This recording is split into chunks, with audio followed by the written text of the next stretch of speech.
I hope that my quest to have the truth be told will have helped.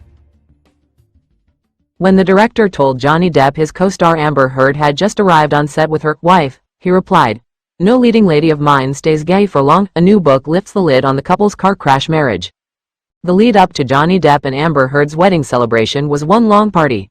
Guests arriving at the jetty on Little Halls Pond Cay, Johnny's private island in the Bahamas, a 45-acre paradise of brilliant green flora and white sands, were greeted by a black skull and crossbones flag whipping in the warm winds. Because it is my... I didn't want this to be known. I didn't... In her first interview since the trial, the Aquaman... Moroccan rugs and pillows formed lounging areas on the beach, and there were yurts further inland to sleep in. The atmosphere was relaxed, to say the least. One of Amber's bridesmaids offered the drug MDMA to Johnny's British chef, Russell Boreal, as he was ferrying meals to the impromptu dining area. Others were getting drunk on Chateau Pichin at nearly $500 a pop. There were people walking around drinking out of the bottle. Russell did his best, cooking themed food for around 40 people each day. Perfect victim. Some lonely thing, and you feel you can help that. I hope that my quest to have the truth be told will have helped. Barbecue with pulled pork ribs, a Spanish feast, then Caribbean, but much of it went to waste as people were hungover, people were doing drugs. At some meals, no one turned up.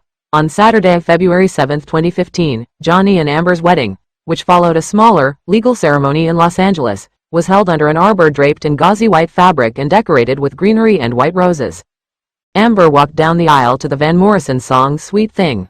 I have no bad feelings or ill will towards him at all. Life I have chosen to explore. Because it is my... I didn't want this to be known. Johnny's son Jack was best man. Johnny wore a white suit with a black vest and pocket chain, while Amber's dress was white lace and she had a long, sheer veil. They embraced and smiled for their friends' cameras. They looked high as kites, recalled Bruce Witkin, an old friend who had played in a band with Johnny when they were teenagers. Bruce clocked some of Johnny's personal medical staff in the crowd. Johnny looked sedated.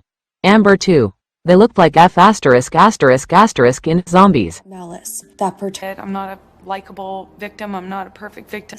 Some lonely thing, and you feel you can help that. I hope that... If you need that much medication to get along with the person you love, there's something wrong.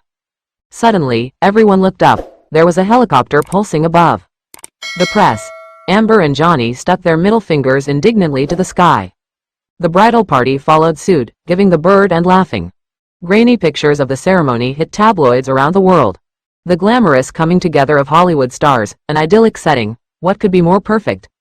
But the truth was Johnny and Amber's inner circle believed this was a match made in hell. Life I have chosen to explore. Because it is my... I didn't want this to be known. I didn't... In her Friends, family, employees and acquaintances were already being dragged into their fights as participants, and, later, as sworn witnesses. We started filming a documentary about the couple in March 2021.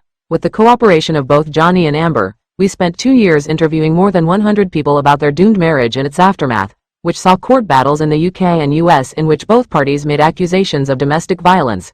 We pored over witness statements, journal entries, therapy notes and audio and video evidence. We have done our best to be fair and balanced. And you feel you can help that. I hope that my quest to have the truth be told will have helped. Their story begins in early 2009, when Johnny started shooting The Rum Diary, a film adaptation of a novel by his friend and hero Hunter S.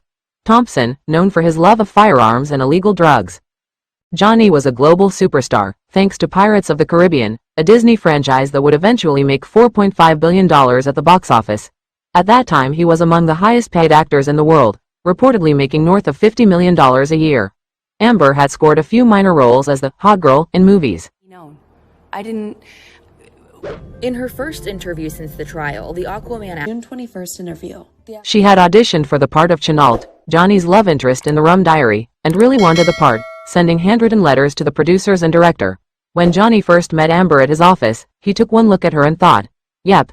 That's the one. She could definitely kill me. That's what Hunter wants."